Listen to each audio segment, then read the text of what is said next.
Hi guys, and welcome to my review of the KIWIEARS Quintet. Before I start the review, I just want to thank LINSOUL for having sent me this unit.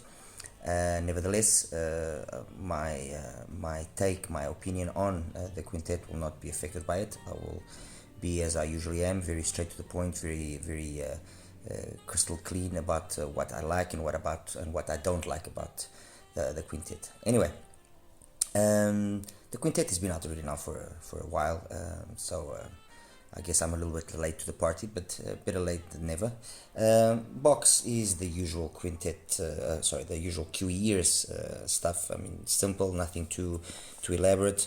You open it up, and inside the iems came sitting over there, as you can obviously imagine, and then we have that carrying case, which is a little bit on the small side. I mean, it's good that it's got a carrying case, but the carrying case is a little bit small in my opinion, and fine for the stock cable, which it's okay. The stock cable isn't bad. I mean, this is a $219 IEM, so a little bit of a nicer cable would have been a cool thing, but it is what it is. There's some tips as well. To be honest with you, I've misplaced them. I don't know where they are. But I mean, in terms of accessories, it's as basic as can possibly be. I mean, they are good, but it's very basic. I would have liked a better case, like I mentioned, maybe a better selection of tips. But overall, it's fine. It's not offensive. It doesn't offend me or make it not decent. Anyway, as for the IEM itself, it's a nice resin kind of shell with metal faceplate. It's very classy, very understated, very under the radar kind of affair. Not like the Orchestra Light, which has that the bright colors, or the Cadenza as well, which have all those bright colors which kind of attract attention. Now this is very much under the radar, very understated, very classy. I like this classy look. It's well done. It's got a light feel to it. It's not very heavy, particularly when you consider it's actually got 5 drivers inside. It's got a 10mm DLC dynamic driver, and it's got 2 BAs. And it's got 1 microplanar and 1 PZT piezoelectric driver. So 4 driver types, 5 in total, the number. And considering that, actually the shell isn't big at all. It's actually a reasonably small shell. Fit is fine. I didn't have any issues with the fit. It fit me perfectly, isolates perfectly. I'm using the KIWIEARS 07 medium-sized tips, and I also used, for some listening, the wide bore BGVP large size. These tips, these ones, and the KIWIEARS 07s gave me the best results overall. Anyway, I'll show you when I show you the graphs, you'll see what I mean. It's not that there's a big difference, but there is a little bit of a difference between the two of them. The cable, I'm using a KIWIEARS cable, Graphene, and as is usually the case, it's not that I saw big usual differences by using this cable compared to the stock one. It looks good, and that's it. That's basically why I use it. I mean, the cable itself does measure quite nicely. It does measure within those kind of guidelines that I usually like my cables to measure. But to be 100% honest, I didn't really notice that much of a difference between using this cable or the stock cable. All right. Anyway, what do I have here? I've got here 3 other IEMs, 2 of which are also unusual configurations. And the third one is a standard 1+4, which is the Chimkara. Okay, I've got the Celeste, the Phoenix Call, which it's one of the IEMs that has this unusual configuration. It's got a 7mm dynamic driver, 2 BAs. So far it's basically the same as this, just the difference in the size of the dynamic driver. And then it's got 2 microplanars instead of 1 microplanar, 1 PZT. So overall it's the same. 5 drivers, but just 3 different types as opposed to 4. And on the end there, the Geek World GQ100, that's got 3 dynamic drivers. 2 of them are housed together to handle the low frequencies. The third one is in a separate sandwich of drivers, let's put it that way, and that one handles mids. And then you have two BAs and two sets of PZTs. Each set of those PZTs is attached to that sandwich of drivers. So one of the sets of PZTs is attached to the two dynamic drivers which are together, and the other one is attached to the dynamic driver which is by itself working on mids. So 3-driver configuration as well, and in terms of total number, we've got 1, 2, 3, 4, 5, 6 drivers in total. Okay, in terms of price, what are the prices? The Quintet is roughly $219, give or take. The Cara is roughly about $170. The Phoenix Call, there's still no final number on the price, but it will probably be under the $150 mark. That's my estimate. And the Geek World is $200, although you can get it at HiFiGo for about 170. I've seen it at 170 at HiFiGo. So roughly 170, 219, not sure about that, but it will probably be, let's say, 150 for the sake of argument. Okay, so what can I say about the sound then of the Quintet? Because that's what I want to know. First of all, the Quintet is a very well executed IEM if you consider it's 4 different types of drivers. And the way they've been able to coherently match all the 4 drivers is flawless. They've been able to, first of all, make sure that you get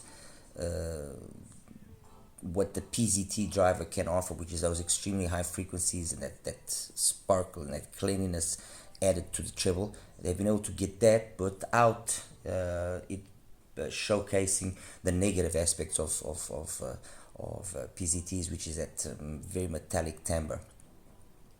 The microplanar, basically the same situation, so they've implemented it as well very well. It's giving the right amount of details that it should be able to give without again showcasing its negative aspects, which once again is that metallicness. I mean, BAs, planars, PZTs usually have, when not well implemented, not well matched and tuned, will showcase this timbre, which is metallic. It's not a pleasant timbre. It can get fatiguing if it's too much. It can actually be piercing. It is not a nice timbre, and you see a properly tuned IEM, or a hybrid rather, it's when that feeling is reduced or taken away completely without losing the characteristics that those drivers usually have, which is added cleanliness, added resolution, added detail that a dynamic driver by itself struggles to do. So in that aspect, the Quintet, they've ticked the right box. The idea, in my opinion, which was to create a coherently tuned IEM, is been done. Perfect. The fact that we don't have any of the negative aspects associated usually with PZTs and microplanars also is there. So tick, another right one.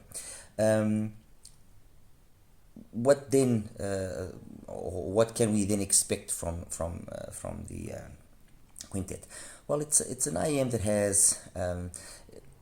When you look at the graph, and I'll show it to you in a moment, when you look at the graph, there's nothing that's going to offend you because the graph looks nice. However, the graph doesn't really represent or show how detailed this IEM in fact is. Because there's a lot more detail, especially in the upper mids. There's a lot more energy in the upper mids and treble than what the graph would lead you to believe. Okay, bass, it's a sub-bass focus, so more towards the sub-bass, but it has decent enough impact in terms of the mid-bass slam, and the song that I usually use for that, or that I like using for that, is From Dusk to Dawn from George Duke, and it's got an authoritative enough slam in the beginning of that song, or Little Fuge in G minor by Jacques Lesoir as well. It's got enough authority, enough of that slam to make that song sound realistic and to give it that sense of realism that it has, or that it should have rather. Mids are, in my opinion, are very well executed. There's no bleed from the mid bass into the mids. It's very nicely executed. Male vocals are impeccable. Female vocals equally as impeccable. However, it's when we reach the upper mids that things, for the female vocals especially, start going a little bit edgy, or start getting a little bit edgy. And what do I mean by that? I mean that extra energy that is actually present there, if you are not careful with what source you are using. Okay, I actually did most of the listening with the M15 and the NX7, but I did some listening with the KIWIEARS as well, RU7, and with the Venture Electronics. And funny enough, this was actually the one that kind of gave me the best compromise in various music genres and matched more times well with this. The KIWIEARS, I have to admit, that sounded a little bit darker, and that helped kind of tame that upper mid energy. Okay, but at times it was too much. And please keep in mind, when I'm saying too much or brighter, I'm talking minimal differences here. But you know, if I'm trying to obtain something which is as correct sounding as possible, you know, I want to tick the most boxes if possible as well. So mids are fine. Upper mids is, like I said, a little bit over energetic, a little bit too much. Can be just a little bit, you know, on the edge. Treble, again, fine up to a certain level of volume, and then when you really start pushing it, and depending as well a little bit on the music that I'm listening to, it will become, I'm not going to say harsh, I'm not going to say aggressive, but it becomes unpolished. It loses somehow its composure. Okay, nothing offensive, nothing that's, you know, but it does lose it. And you know, it's a funny thing, because the Quintet is one of those IEMs that it benefits from a little bit of volume for things to open up and for things to kind of balance out even better.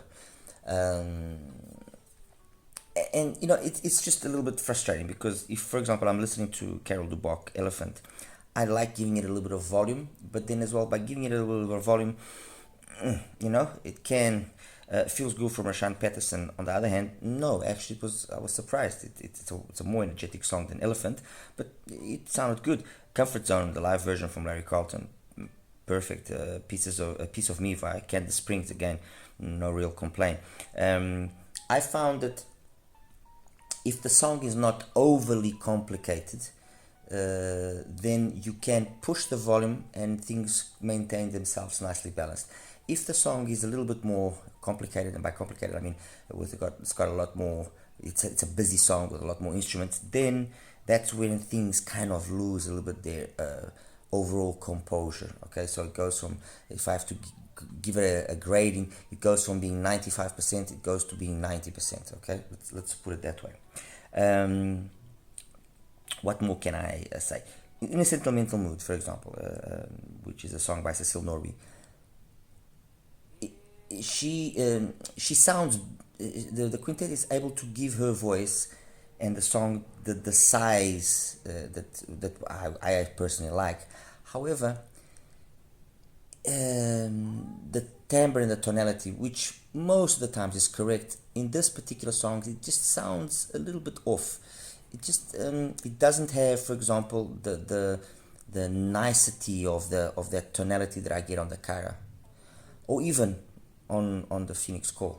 Okay, it just slightly loses out, because by having this extra energy, which for those of us which are, you know, big fans of highly detailed IEMs, and so, you know, it also means that if it's going to be highly detailed, then it loses some of that warmth, some of that naturalness, some of that organic feel that some songs have. That's, you know, it's that compromise there that we have to always reach. And that's basically it. In terms of its technical capabilities, soundstage is okay. I mean, I'll be honest, I was expecting a little bit of a bigger soundstage, considering it's an IM of this price, and considering we got all these drivers. I was expecting a little bit more of a bigger soundstage. Imaging is fine for the most part, not really an issue. Detailed retrieval, unquestionably, is probably the best technical aspect of this IM. Detailed retrieval, top, and then imaging, then soundstage. the timbre and tonality, like I said, for the most part, it's correct. But sometimes the drum strikes can sound just a little bit too pushed, too unnatural. Okay, it's not. I'm not saying by this that it bugged me, or that I'm just saying that that's the way it is. I don't mind. I've said it countless times. I don't mind an IM which is colored. I don't have an issue with that. But when you look at the graph, and that's going to, and that's where I'm trying to get to, is when you look at the graph, you don't think it's going to be like that. You're going to think that it's going to be very correct, and then when you actually listen, you see to yourself, okay, and then you're stuck in between a rock and a hard place, because you kind of, but I was seeing something and now it sounds like a different thing. Interesting. That's the only thing that I'm trying to get to. Anyway, compare then to these other 4 IEMs here, and the idea of this comparison is not so much to find an overall winner, but to find the strengths and the weaknesses of each one, and see which is the one that might probably match what you want better. Compared to the Cara, in my opinion, has got a better bass. It's a fuller bass. Having said that, you also notice the bass because it's not as energetic in the upper mids and treble like the Quintet. So the Quintet, in terms of the upper mids and treble, will be a little bit more open, a little bit more live as compared to the Cara. But the Cara's got better bass, better mids, more organic, more old school sounding, more realistic sounding, if you want to put it that way. So, if you want a more realistic, more organic, more lush, warm sound, definitely the Cara is the option. If you want, what you want is details and loads of details, then the Quintet, it's unquestionable. So it's not so much which is best, which is worst. It's they probably, I would say, are good solid side grades to each other. Okay. Compared, I'm going to leave the Phoenix Call to last. Compared to the GQ100, the Geek World, that's unquestionably the most detailed out of all of these IEMs. Okay, whether or not that detail that it has is again realistic and devoid of fakeness, of no, of course, by being that detailed and by having that much energy, you notice that it's pushed.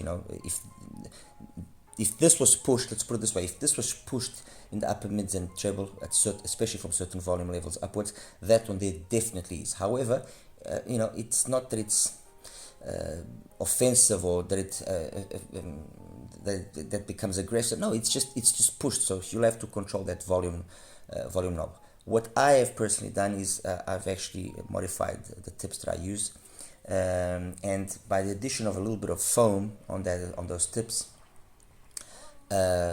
it becomes perfect, because that extra energy that we have there at 5, 6, 7, 8K gets reduced just the right amount to match the rest of the frequency, and the GQ100 becomes faultless, honestly. It doesn't have the bass ultimately that the Quintet has. The bass in the Quintet has got a little bit more depth, a little bit more sub-bass rumble than there. There we have just ever so slightly a little bit more slam, a little bit more mid-bass. The mids are very comparable to each other, and then in terms of the treble, yes, loads more upper mid and treble there than here, but it's if that's your thing, if what you want is details, then that one will be the unquestionably the winner. They both cost around the same thing. There's not a really big difference in terms of the price. It's what you want in terms of sound. As for the Phoenix Call was the surprise, and a good surprise. Why? First of all, the bass matches and is even superior in terms of its impact to the Quintet, and I mentioned that. It was one of the things that I mentioned straight away when I reviewed the Phoenix Call, was how good the bass is. It's one of the things that catches you straight away. Okay, it makes the sound very engaging, very satisfying, and counteracts to a certain extent that early pinner gain that we have, because before 2K we've already reached the peak of the pinner gain, so things get pushed forward, which could maybe make things a little bit sound harsh, and the fact that we have that nice big thick mid bass bump, which again doesn't look as bad as what you think when you look at the graph. It actually is much more balanced and much more clean and much more detailed than what you would think. There's no muddiness, there's nothing. I mean, it's really well done. The bass there has been really well executed, considering especially it's only a 7mm driver. So the Phoenix Call, I would say the Phoenix Call is very much the Quintet, okay? And where lie the differences between the Phoenix Call and the Quintet? Well, the upper mids and treble here, although energetic, are less energetic than here, so more balanced out, more polished, and it maintains that balance throughout more of that volume knob, okay? It keeps that coherency more across the volume as you increase it. In terms of the bass, a little bit more mid bass there than there, sub bass more sub bass there than there. Technically they are both very, very similar. I would probably say this has got just a smidge more soundstage, imaging about the same, detail retrieval. Ultimately I'll give it to the Quintet, but very good there. Timbre and the tonality, I prefer the timbre and tonality in the Phoenix Call, although it's again colored and not 100% correct. It just overall is more in tune with what I personally like than what this here is. Again, let me just make sure this is perfectly clear, doesn't come across in the wrong way. I am not saying that the timbre and the tonality are not good. It is good, it is decent considering the driver setup and everything. Just with my music, I just like the way the Phoenix Call sounds with my music better than the Quintet more often. Okay, that's it. And then the Phoenix Call has one very good thing which going for it, which is definitely going to be the price. I'm positive it's going to be cheaper than the Quintet, so it's gonna give the Quintet a good run for its money. I mean, these three are all very detailed IEMs, and basically what we have in the biggest differences that we have here is very detailed, a little bit less. Okay, that's the kind of the scaling. So the most detailed, a little bit less, a little bit less. The one that sounds the most natural is this one, then this one, then that one. Okay, first this, then this, then this. The one with the best bass overall, I would, you know, it's a close one here, but I think ultimately I'll give it to this, especially because the Phoenix Call has only got a 7mm driver. So if you take that into consideration, you know that's deserves its merit. And that's it, guys. I mean, there's, you know, like I said in the beginning, this is not so much to find out which is the best, which is the worst. It's how this one positions itself with three other IEMs that we have in the market. And I think I was pretty clear. I think if there is obviously any questions, you guys can just message me as always, and I'll do my best to answer. Anyway, let me just quickly show you the graphs now next, and we'll wrap it up. All right, you take care. Hi guys, and let's talk about the graphs now for the Quintet. Anyway, this is the graph of the Quintet using both different types of tips. The green one, which is the lower line, is using the wide bore tips, and the blue line is using the 07 KIWIEARS, which is what I did. Otherwise, you can see basically everything remains the same. So we're going to take away the wide bore and leave it with the 07 tips. With the 07 tips, as you can see, sub-bass focus, I mean, it's basically flat by 200 Hz, so there's no bleeding to the mids. Very slow, progressive pinna gain, almost 3K. It peaks at 2.8 roughly, yeah, just over 2.8. Maintains itself nicely plateaued. A little peak here, which actually should be a little bit more to the right, but the tip doesn't always make it easy. But the reality is this: you look at this graph and it looks very chill, very relaxed, and you have no idea, or you don't get any idea that in fact in terms of the upper mids and treble there's plenty energy here, but I mean plenty. Anyway, let's start putting up some graphs here. The first one I'm going to put up here to compare it with is the Cara, the tension, and you will see that very much here between 500 and 6K, they graph very similarly, very similarly. The biggest difference is then in the way bass is done. Obviously the Cara has got a lot more mid bass impact, a lot more, but that extra mid bass impact just confers it a nicer tonality, a nicer organicness, and makes things sound just that little extra more lush. It just sounds it just sounds fuller. Okay, that's all. It's not bad, not worse, not better. It just sounds fuller, and it's down to personal preference. And it's down to personal preference if you like that or not. Okay, so that's the cut out of the way. Next one I'm going to show you is the Geek World. Actually, let me just show you the Geek World by itself, just for you guys to see what I have done. Alright, so this is the Geek World as it comes. As you can see, again, nice enough curve. You get straight away the idea that this is going to be energetic. So what I did was I modified the tip with a little bit of foam to bring it down slightly, and in this configuration, which is the red line, it's way more tolerable and it's not as fatiguing as ultimately the GQ100 can become because of that extra energies. And if you like, you know, cranking it up, you will definitely notice it. Anyway, comparing the stock GQ100 to the Quintet, you can see straight away that it's way more energetic. I mean, everything way more. It's taken up a good 2 or 3 notches. It's got an earlier pin again, which pushes things forward as well. And if it were not for the little bit extra of mid bass that it has, it wouldn't be able to counteract that as nicely as it does. But it's a lot more energetic, a lot more in your face. Let's put it that way. If I'm compared with the modified one, it becomes very similar.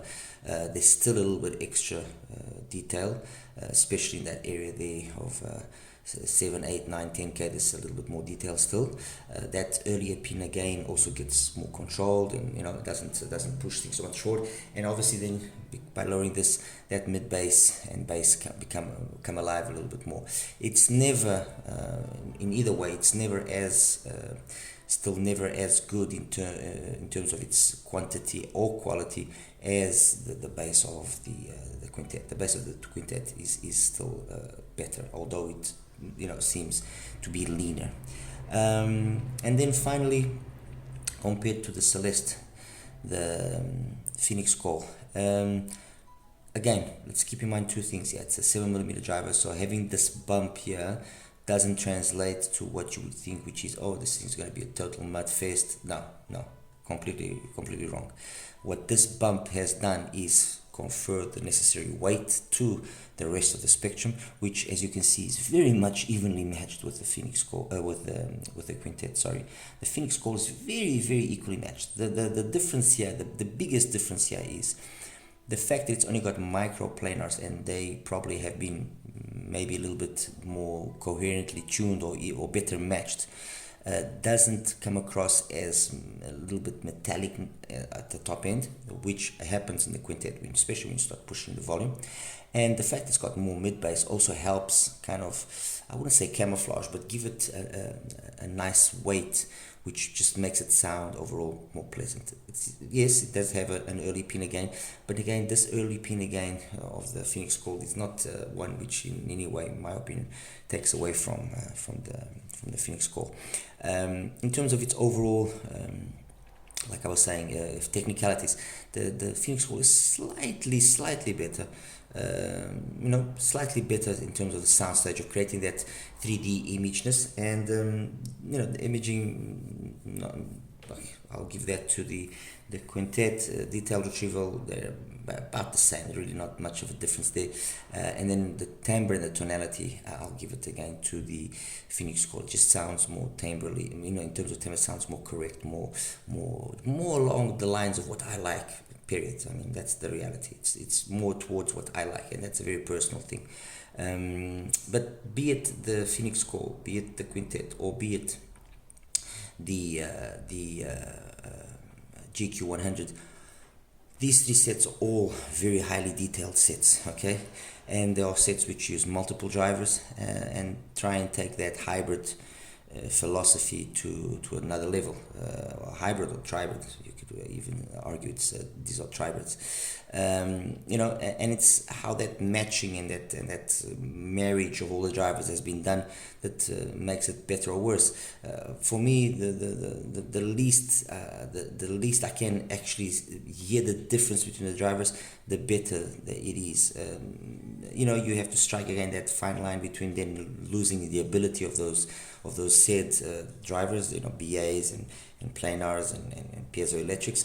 But I you know, if I can very much distinguish between all of the drivers, it can be a little bit, and that's what happens, for example, in the GQ100. You can distinguish that you have the piezos.